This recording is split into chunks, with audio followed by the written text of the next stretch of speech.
Assalamualaikum dear students, I hope so you all are fine. Welcome to Education for All. आज की video में हम लोग बात करेंगे regarding the body planes.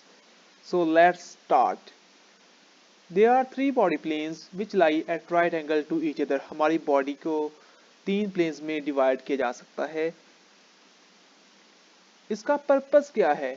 They divide the body plane into different sections and are used to visualize the internal arrangement from different perspective. That's the purpose of body planes.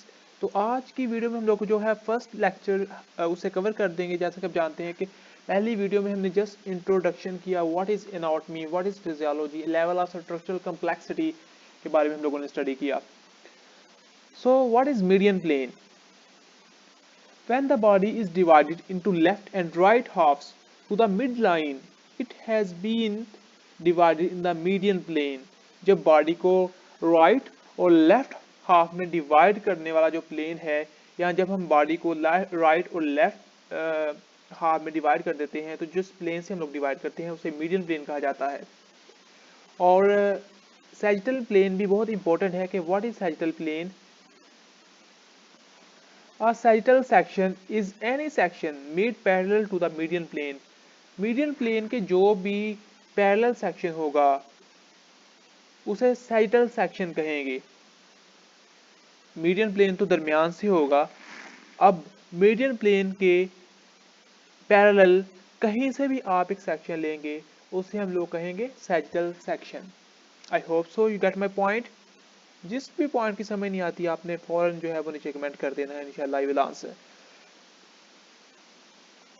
Now what is frontal plane? Our frontal plane divides the body longitudinally to its anterior and posterior section. जो frontal plane होता है वो हमारी body को anterior और posterior part में divide कर देता है. Like कि हमारी chest और हमारी back हमारे सर से होकर गुजरता हुआ नीचे की तरफ, जो हमारी बॉडी को anterior और posterior half दो parts में divide कर देता है. It is also called as coronal plane. इसे कोरोनल प्लेन भी कहा जाता है. लेट्स सपोज कि आपको डेफिनेशन आ जाती है कोरोनल प्लेन की, तो आपने कंफ्यूज नहीं होना, आपने यही डेफिनेशन लिखनी है. Next is that transverse plane. A transverse plane divides a cross section. A transverse plane provides a cross section dividing the body into upper and lower parts. ये हमारी बॉडी को अपर और लोअर पार्ट्स में divide करता है. Like के हम इसे लेंगे हॉरिजेंटली. हॉरिजेंटल अगर आप क्रॉस सेक्शन लेंगे तो हमारी बॉडी अपर और लोअर पार्ट में डिवाइड हो जाएगी. लाइक अगर आप एक सेक्शन ले फ्रॉम नेक तो हमारी बॉडी डिवाइड हो जाएगी लोअर पोर्शन और हेड पे. So that's a transverse plane. अब आपको डायग्रामेटिकली थोड़ा सा बता देता हूँ. सो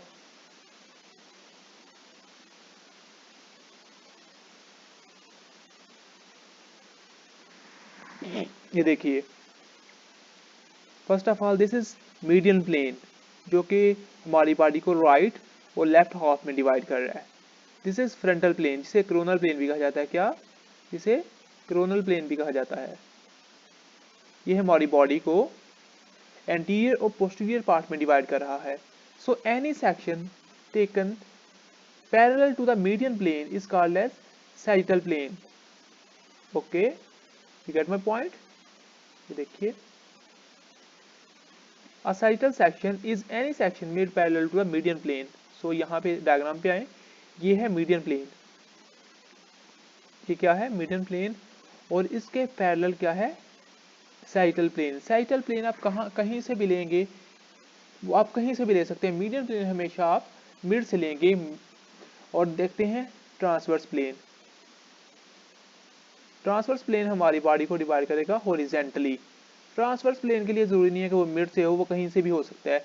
वो नेक से भी हो सकता है, वो थैरेक्स से भी हो सकता है, वो एब्डोमेन से भी हो सकता है, वो कहीं से भी हो सकता है. ठीक है, I hope so you get my point.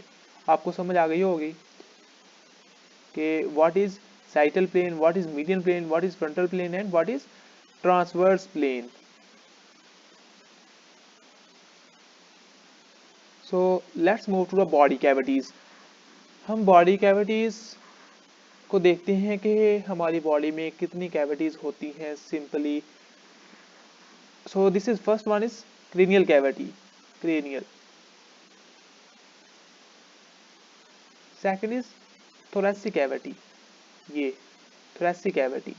The third one is abdominal cavity and the fourth is pelvic cavity. So अभी तक हम लोगों ने स्टडी किया बॉडी कैविटीज को। बॉडी कैविटीज 4 हैं, cranial cavity, thoracic cavity, abdominal cavity और pelvic cavity. अब इनको थोड़ा सा डिटेल में पढ़ते हैं कि ये कैविटीज को बनाने वाली बोन्स और मसल्स कौन से हैं और साथ ही साथ इनमें कौन कौन से जो स्ट्रक्चर्स प्रेजेंट होते हैं। Cavities of the body. The body organs are contained and protected within 4 body cavities. हमारे जो बॉडी ऑर्गन्स होते हैं वो इन कैविटीज के अंदर मौजूद होते हैं। सो कैविटीज कौन कौन सी हैं याद तो हो गई होंगी आपको। Cranial cavity, thoracic cavity, abdominal cavity and pelvic cavity. Okay, I hope so you get my point. Next is थोड़ा सा डिटेल से इसे देखते हैं और बोन्स की आपको अच्छी खासी समझ आएगी इंशाल्लाह जब हम चैप्टर पढ़ेंगे मस्कुलोस्केलेटल वाला। Okay, cranial cavity. Cranial cavity contains the brain. इसमें से एमसीक्यूज आ सकते हैं। Cranial cavity contains the brain, its boundaries are found by the bones of the skull. So जो हमारी क्रेनियल कैविटी है इसको बना रही होती हैं bones of the skull. Skull कहते हैं खोपड़ी को। एंटीरियरली फ्रंटल बोन होती है,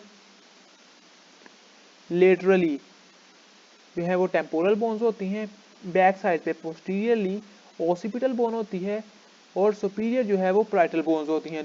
2 पैराइटल बोन्स होती हैं। कितनी? 2 पैराइटल बोन्स। और इंफीरियरली 1 स्फिनाइड बोन होती है, 1 एथमाइड बोन होती है। और कुछ पार्ट्स इन फ्रंटल बोन के भी होते हैं, टेम्पोरल बोन के भी होते हैं, ओसिपिटल बोन के भी होते हैं। Okay, so this is cranial cavity. Cranial cavity में ब्रेन होता है और इसको जो बनाने वाली बोन्स हैं वो ये हैं। एंटीरियरली क्या होता है? एंटीरियरली फ्रंटल बोन होती है, पोस्टीरियरली इसके ओसिपिटल बोन होती है और लेटरली टेम्पोरल बोन्स होती हैं। इंफीरियरली स्फिनाइड बोन होती है, एथमाइड बोन होती है। Okay, thoracic cavity. This cavity is situated in the upper part of the trunk. Its boundaries are formed by the thoracic cage and supporting structures. तो thoracic cavities है, इसको कौन सी बोन्स बना रही होती हैं या आगे पीछे लेफ्ट राइट कौन कौन सी बोन्स प्रेजेंट होती है वो हम देखते हैं कि एंटीरियरली इसके होती है sternum and costal cartilage. Anteriorly sternum होती है, ये upper part of the cage, cage को जहाँ से मिला होता है वहाँ पे स्टर्नम। कोस्टल कार्टिलेजेस होती हैं। लेटरल साइड पे 12 पेयर्स ऑफ रिब्स होते हैं, हमारी जो पसलियाँ होती हैं वो होती हैं और इंटरकोस्टल मसल्स होते हैं। जो इन रिब्स के दरमियान जो है वो मसल्स होते हैं उनको इंटरकोस्टल मसल्स कहते हैं। पोस्टीरियरली थोरैसिक वर्टेब्रे होते हैं और सुपीरियरली क्या होता है? Structure forming the root of the neck. Inferiorly the diaphragm और डूम शेप्ड मसल। ओके, तो पहले आपने क्या पढ़ा? पहले आपने पढ़ा क्रेनियल कैविटी। तो क्रेनियल कैविटी जहाँ से खत्म हुई वहाँ पे शुरू होगी thoracic कैविटी। सो इसको बनाने वाली जो है इसका जो अपर पोर्शन है वो होगी रूट ऑफ द नेक और इसका जो इंफीरियर पोर्शन है वो डायफ्राम बना रहा है। सो ये शुरू होती है the lower portion of the नेक से लेके ये जाएगी डायफ्राम तक और इसके नीचे ही बिल्कुल शुरू हो जाएगी एब्डोमिनल कैविटी। फिर एब्डोमिनल कैविटी जहाँ पे खत्म होगी वहाँ से शुरू हो जाएगी पेल्विक कैविटी। सो देखते हैं कि हमारी जो thoracic कैविटी है इसमें कौन कौन से स्ट्रक्चर्स प्रेजेंट होते हैं। इसमें होता है ट्रैकिया होता है, 2 ब्रोंकाई होते हैं, लंग्स होते हैं। इसके बाद हमारा हार्ट होता है, एओर्टा सुपीरियर और इंफीरियर वेना कावा होता है जो कि ब्लड लेके आ रहे होते हैं जो वेन्स से। और एसोफेगस होता है, लिम्फ वेसल्स, लिम्फ नोड और सम इम्पोर्टेंट नर्व्स होती हैं।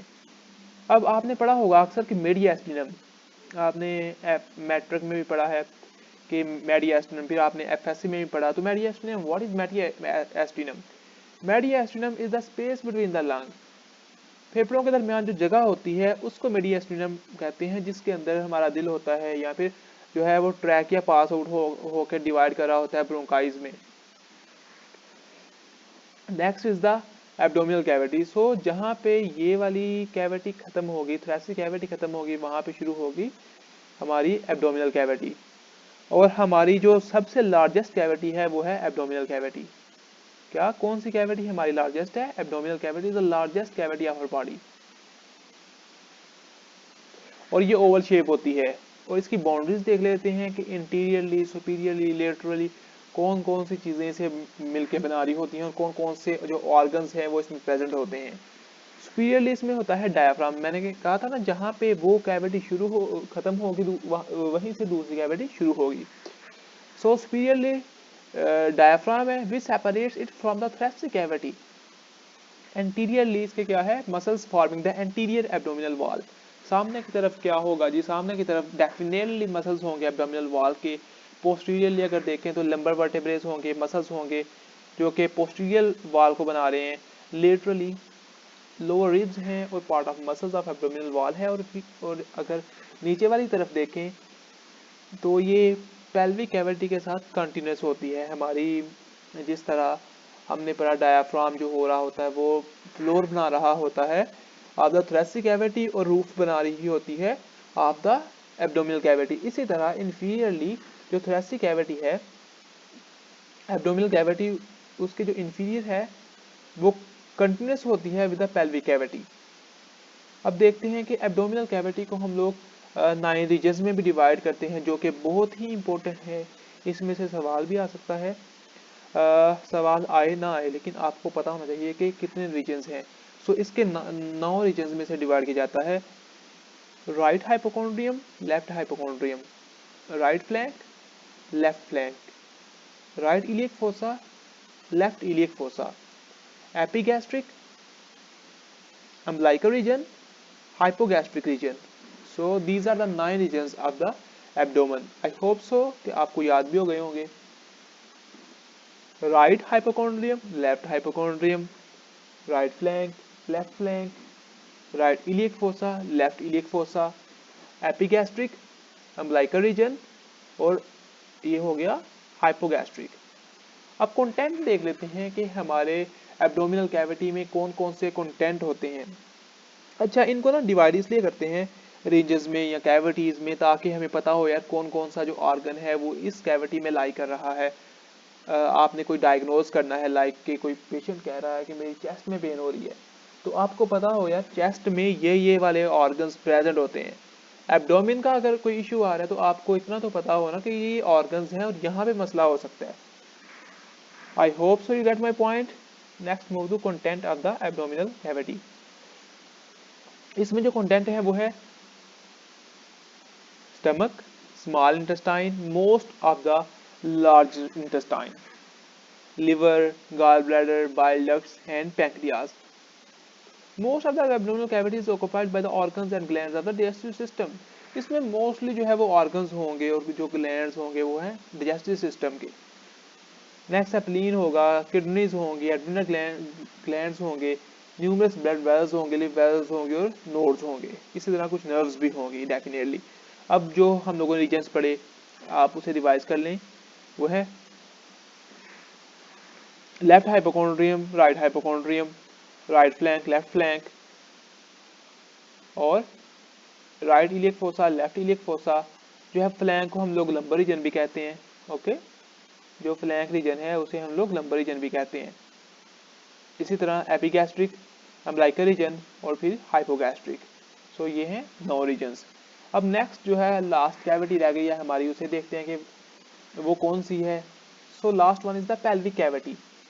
पेल्विक कैविटी इज रफली अ फनल शेप। फनल आपने देखी होगी, आप एक्सपेरिमेंट करते हैं केमिस्ट्री के या फिर आप लैब में जाते हैं बायो की लैब में, तो वहाँ पे फनल पड़ी होती है।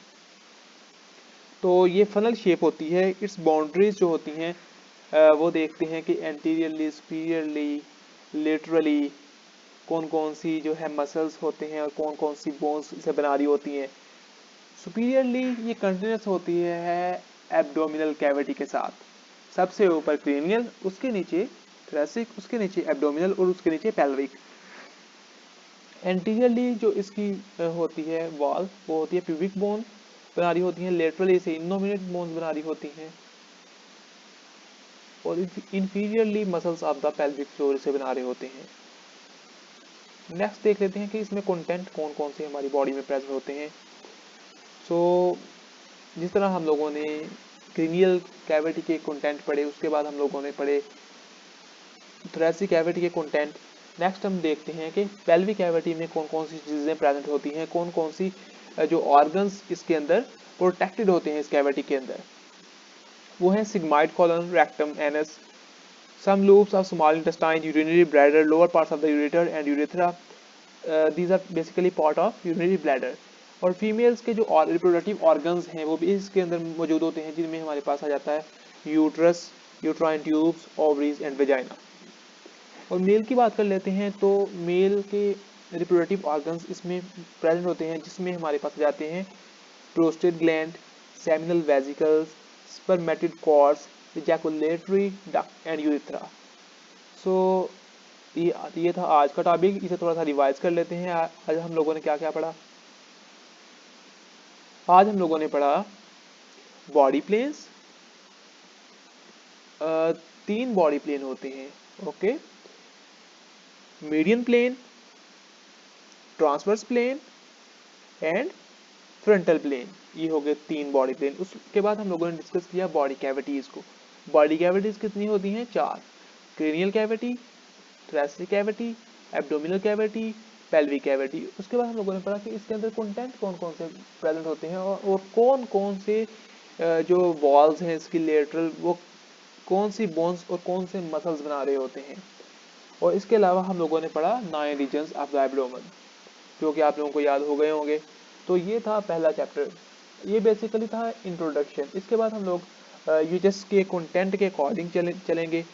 आप लोगों को आइडिया हो गया यार, इस जो यूनिट है हम लोगों ने कौन कौन से सिस्टम पढ़ने हैं। हमने हमारी बॉडी के सारे ही सिस्टम पढ़ने हैं एनाटॉमी और फिजियोलॉजी में। एनाटॉमी में हम लोग देखेंगे कि कौन कौन से जो ऑर्गन्स हैं वो किस किस चीज़ से मिलके बने हैं, बोन्स कौन कौन सी हैं हमारी बॉडी में, पूरे स्ट्रक्चर को देखेंगे। और फिजियोलॉजी में हम लोग देखेंगे कि इसका फंक्शन क्या है। इंशाल्लाह साथ साथ बताता जाऊंगा कि यूएचएस में कौन कौन से सवाल जो हैं वो आए हैं, आ सकते हैं, और एमसीक्यू की प्रैक्टिस साथ साथ ही किया करेंगे। Okay, thank you so much for your time. अल्लाह हाफिज़।